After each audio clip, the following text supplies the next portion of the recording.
Well, guys, it's Josh here. So we made it out to the creek, and it's just another one of those days in Ohio, like we've had so many of lately, where the weather's super nice, but the water really isn't.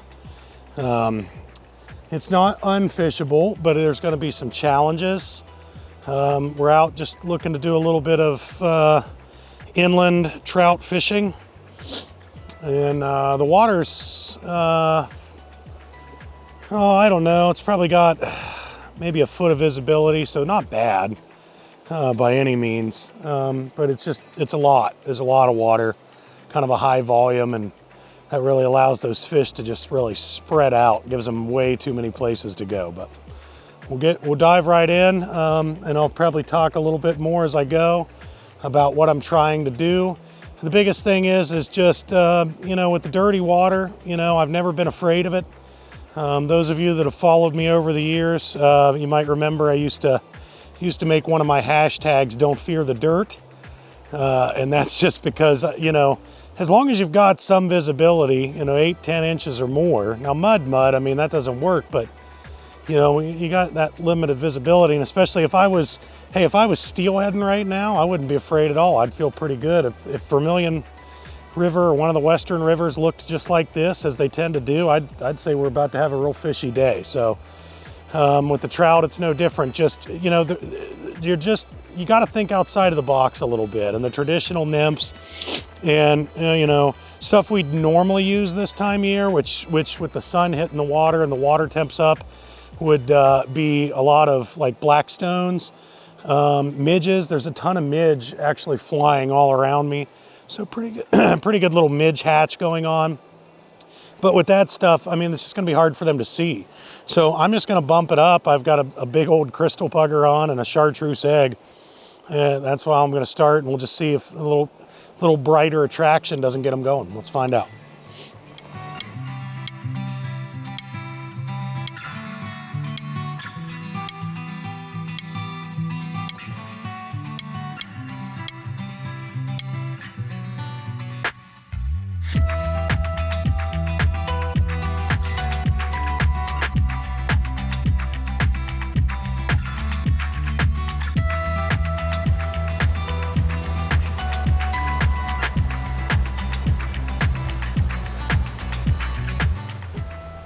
Hey guys, Josh here, Fish Ohio Outfitters, and right here next to me, we were out walking the creek. It's a beautiful day.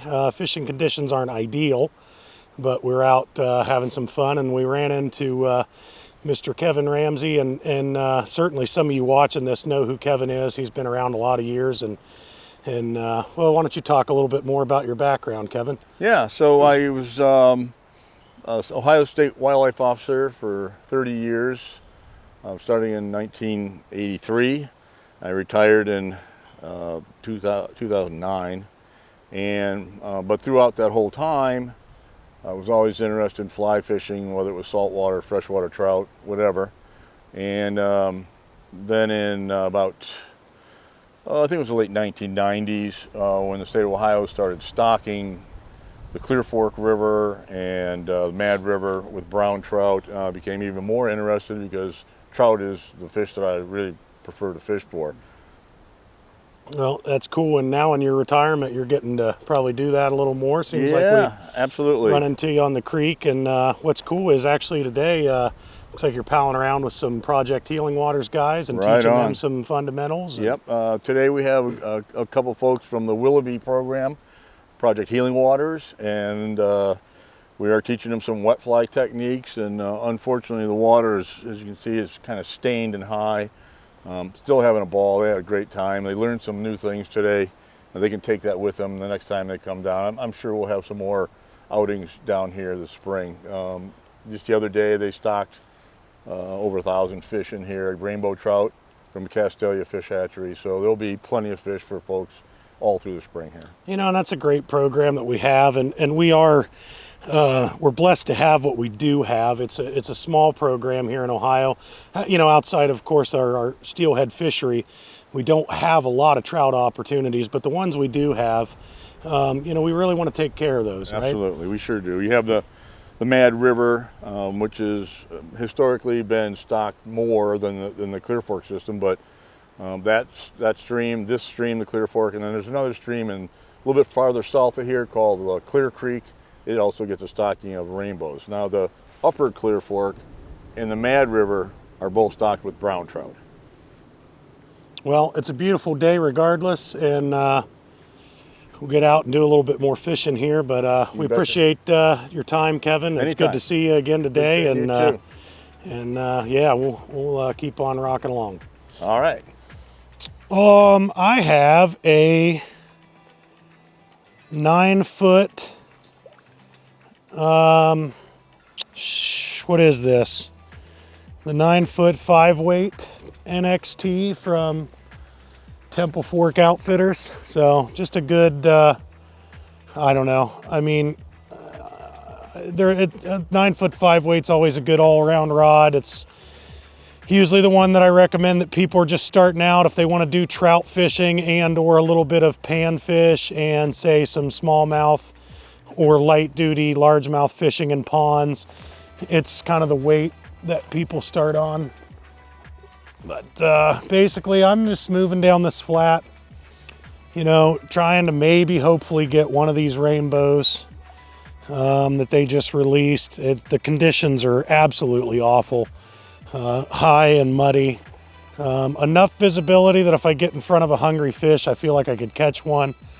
But really, and as you guys will see in some of the video that we got coming up now, this just turned out to be one of those cool days where it was totally unplanned, and we ran into a local Northern Ohio name that's been around forever, a good dude, Kevin Ramsey, and got to talk to him and got to meet some cool new people.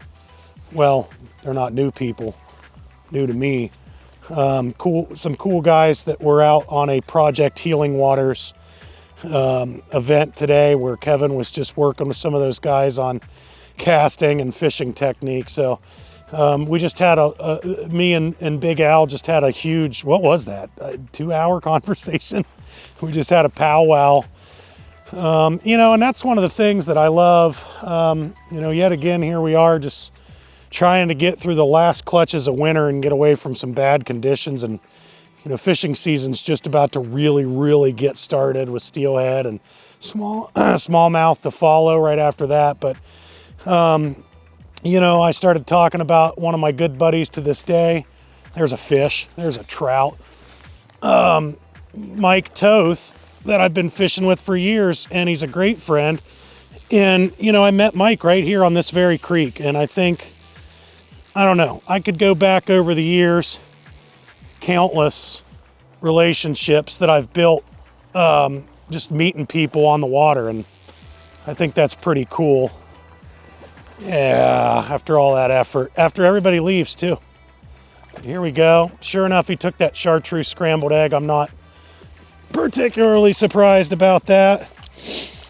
That's the fly I would expect a fish is going to eat in this color of water, but it was an easy one to unhook too. Got a little rainbow.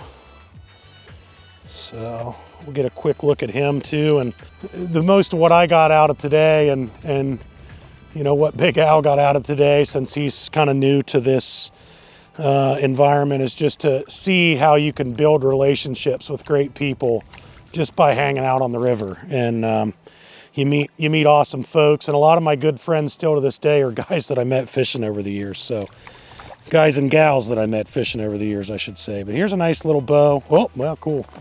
Sweet, good look at that one. Hey, you know what? At least I got that one in the net versus the bigger steelhead from our last video, so I'll take that. But come here, big girl. Oh, not good.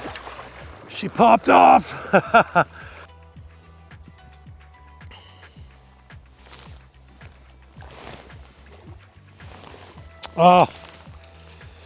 Oh, I lost him.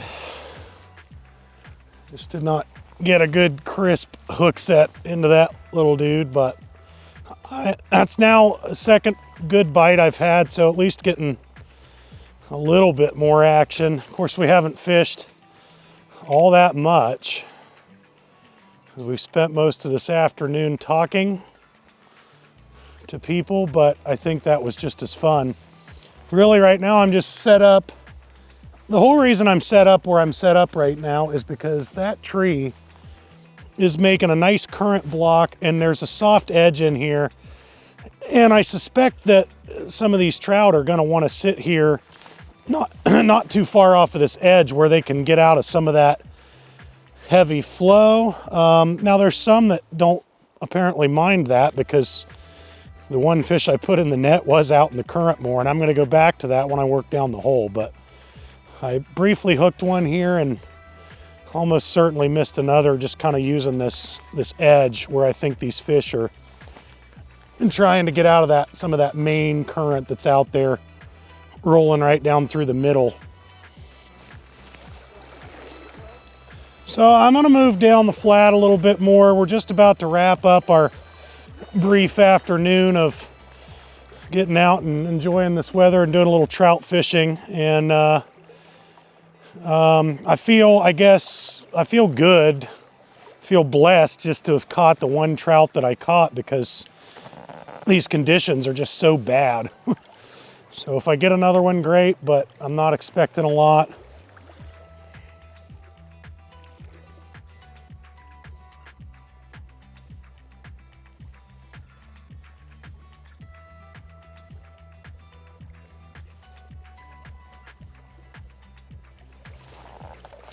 There we go.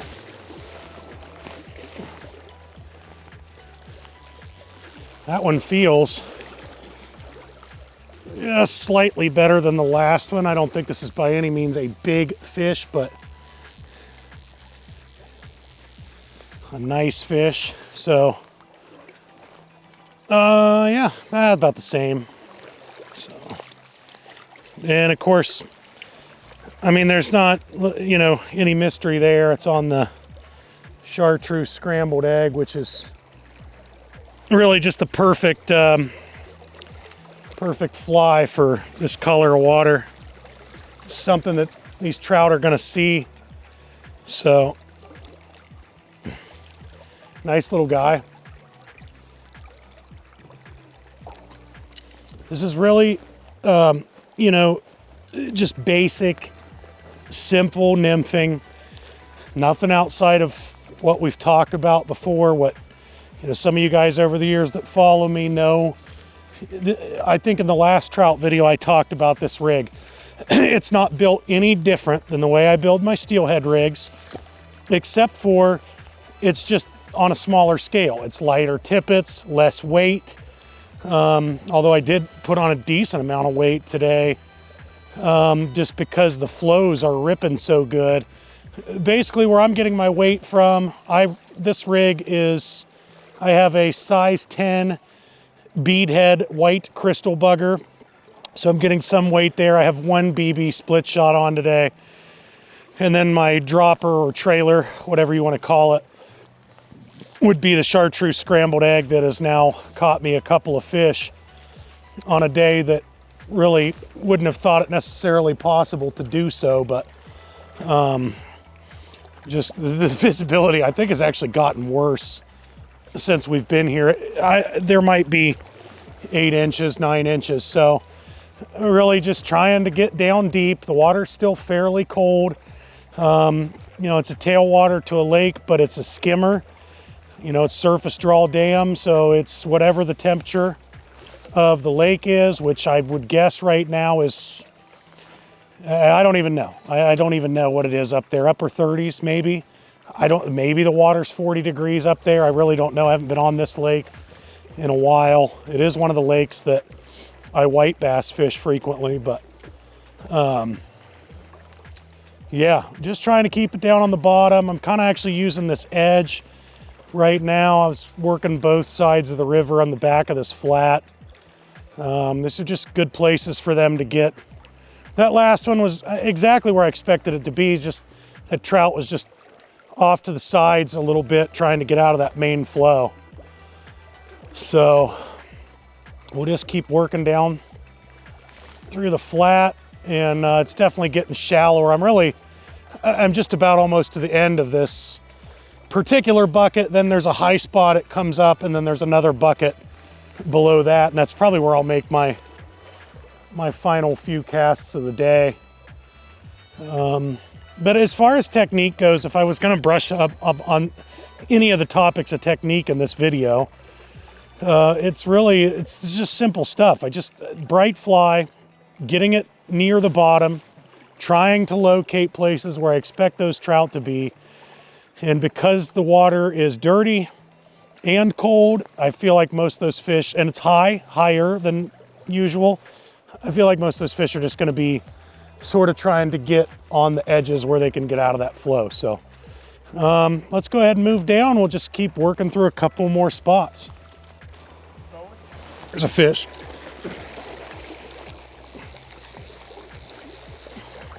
All right, so when it seemed hopeless, and then we got one and was lucky, and then we got two.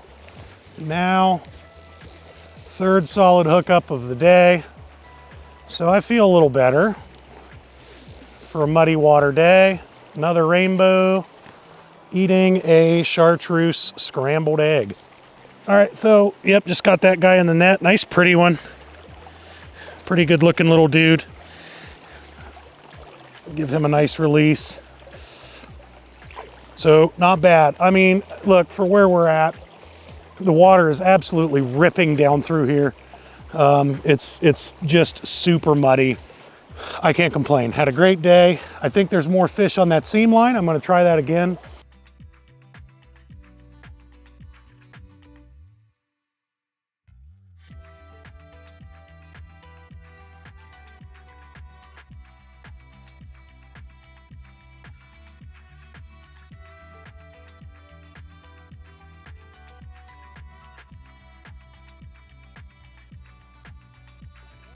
Well, guys, still trying to get one more. I guess that's not uncommon for most of us, right? We're always trying to get one more. But I just wanted to wrap up the day. Good day. We talked a little bit about a few tactics for, you know, at least having a chance. This is not ideal conditions. It's high and muddy. And to that point, I might point out too, you know, look, this area I'm fishing, I've been fishing here for, I don't know, 25 years, okay? I know the river well and I feel safe, but I just want to encourage you guys, when it's high and muddy, be really careful. And if you don't know your river well or know for a fact that you're safe, and that's where I'm at, I know for a fact that where I'm walking, I'm going to be safe because I've spent so much time here for so long. But if you don't, just stay out of the river, because this can be a pretty dangerous situation to fish high muddy water, you know, and especially when the water temperatures are very low. But anyway, it was a great day. I just want to wrap up and say that I probably had more fun today just catching up with an old friend, Kevin Ramsey, and meeting a couple of you know, new ones from some Project Healing Waters guys. And it was awesome to get out and talk to some of those guys as I snag up. Here we go, got it back. But just a good day, good weather. Did get into a couple of fish, which is great, and just a good all-around day. Next week we are jumping into steelhead season, full scale, and I'm doing a lot of guiding. My season's kicking in. We'll also get out. I think I do have one day open where we'll get out with Big Al and see if we can't get one more good steelhead video here early season, get some of those nice chrome fish. The conditions look really good for early in the week. So, but I appreciate you guys tuning in. I hope you picked up a couple of tips and tactics that you can use if you got some high water trout fishing, if you just have to get out and, you know, using some of these bigger, brighter flies. And yeah, we just appreciate you checking out this video. If you guys like what you saw here today and you're new to the channel, go ahead and click that that like button and that subscribe button. It helps us out a ton, and we will see y'all next time here on Fish Ohio Outfitters.